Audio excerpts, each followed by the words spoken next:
You know, I really like Pacific Rim. Yeah, it's incredibly dumb, and the entire plot could have been solved with a giant shredder above the breach. But the giant robots fighting kaiju was done exceptionally well. You really feel the sheer size and weight of these colossal machines, moving and fighting. That just isn't done elsewhere. Plus, the dual piloting system adds a sense of challenge to the piloting Jaegers, making the fights more engaging while adding a bunch of juicy character conflict. The sequel really messed up the gargantuan scale, as the Jaegers lose all sense of colossal weight, and the cinematography becomes Transformer-like, and that without even going to the dumb character moments.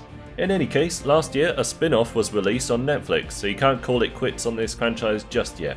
So rather than one breach, dozens were opened up across the Aussie landmass, and after a brutal struggle, the Allies decide to abandon the entire continent. They even blow up their own satellites for some reason. I would have thought they'd want to keep an eye on the alien invasion and the thousands of civilians and military they left behind, but I guess not. With that, our main family was left stranded in a small habitable area with a bunch of other survivors, whereby the parents take the Jaeger and go towards Sydney to find help. Not sure what their plan was beyond that, but oh well.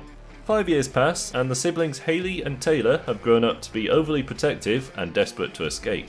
A melodramatic back and forth happens, and she goes to leave, randomly falling into a massive Jaeger base that remained hidden right next door to their untouched paradise.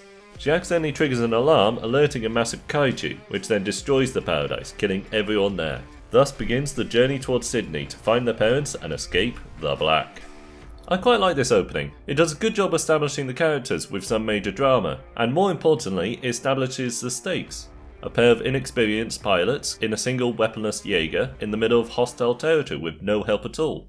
From there the plot takes a bit of a hit as they suddenly need a battery pack. Yes, the behemoth of a machine is powered by a single battery, unlike the film which had an entire nuclear reactor, but whatever. Maybe future technology has allowed gigawatts of energy to be stored to the size of a suitcase. Anyway, the pair walk through the city, get chased for a bit, and arrive at the Jaeger recruitment center. In the basement, they discover a boy who Haley bonds to straight away due to her guilt from earlier, and boy because he's been alone for 5 years and she was just the first person he saw.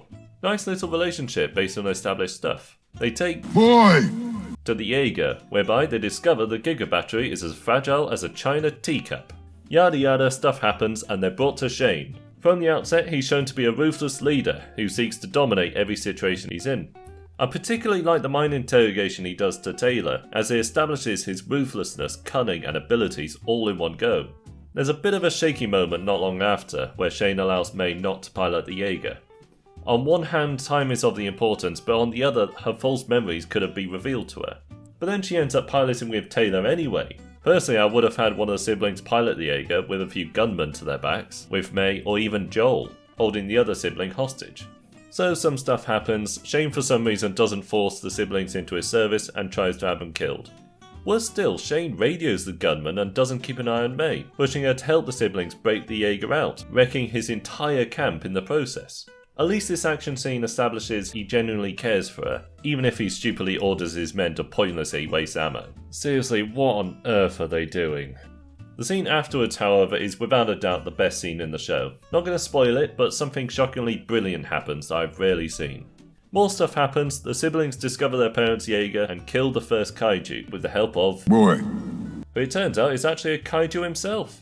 No bloody clue how such an enormous mass could fit in such a tiny body, or how can possibly be carried, or why he was just left in some tank with naught but a Giga battery. Though this season's packed to the gills with contrivance and plot holes, I've kinda got a soft spot for it. I enjoyed the action all the way through, and although the character drama was way over the top, it wasn't really a deal breaker. More importantly, the world was simple and engaging. A monster-ridden Australia with small groups of survivors. Nice and focused. Unfortunately, the second season goes out of its way to obliterate all niceties the show had. The simple, understandable world gets shredded as we're introduced to the sisters, who've somehow tamed kaiju and marked their border with presumably hundreds of destroyed Jaegers. Just how exactly is any of that possible? Then we're introduced to Bunyip Man, who's been raising kaiju for years, capturing dozens of smaller ones alive and feeding them to the big ones, all by himself with only one arm. Now that is some outstanding work effort, mate. Especially since he can't have missed a single feed because, well... With these elements, the believability of the world takes a hit, and then you get into the dialogue. In the first season, it wasn't great by any means. I guess we're not that different after all. Let's save the girl talk for later. But my goodness, does it get worse. Don't confuse your life with ours, May. We won't give up so easily. I've seen what hope does to people once it's lost. Well, you're a good example of it. You can live in denial for as long as you want because we're parting ways here. Good? Good. Any notion of subtext gets blasted away as characters explain exactly how they feel. Plus the characters begin to act utterly stupid. Why in hell's sphincter would you bring a Jaeger into a valley full of kaiju?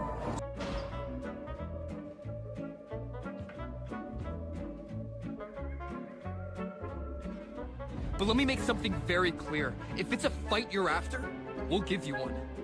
I guarantee you'll regret it. Oh, I nearly forgot. You remember that gunman Shane got to kill the siblings who got shot in the face? Well, he's suddenly alive now, with just a couple bruises. Makes me wonder whether May's gun was actually a spud gun all along. Anyway, some stuff happens, then the worst bit in the entire show happens. Remember how Shane is utterly ruthless and shown to dominate every situation he's in? Well, the anime has him track down our protagonist, put himself in the Jaeger's neural link rather than his own, and knowingly sacrifice himself to save the siblings' mother, a woman he's never met before, all to do one nice thing for May. Good grief, that was horrendous character assassination.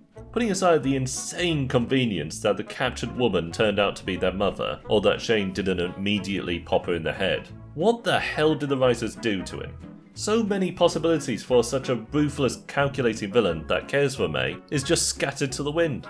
They could have had him attack the Jaeger, unknowingly hurting or killing her, or perhaps considers killing her, but unable to do so, or even had May killed by the sisters, perhaps with one last neural handshake, and had Shane ruthlessly slaughter the sisters in revenge.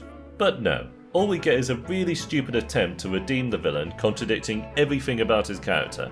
And with that, I turned it off, a full 11 out of 14 episodes in. And now, a little word about my book. It's a full fantasy novel filled with battles, character conflicts and national intrigue. You can read a huge sample here, and if you're interested in it, you can purchase an ebook edition for only $1.59. All links below.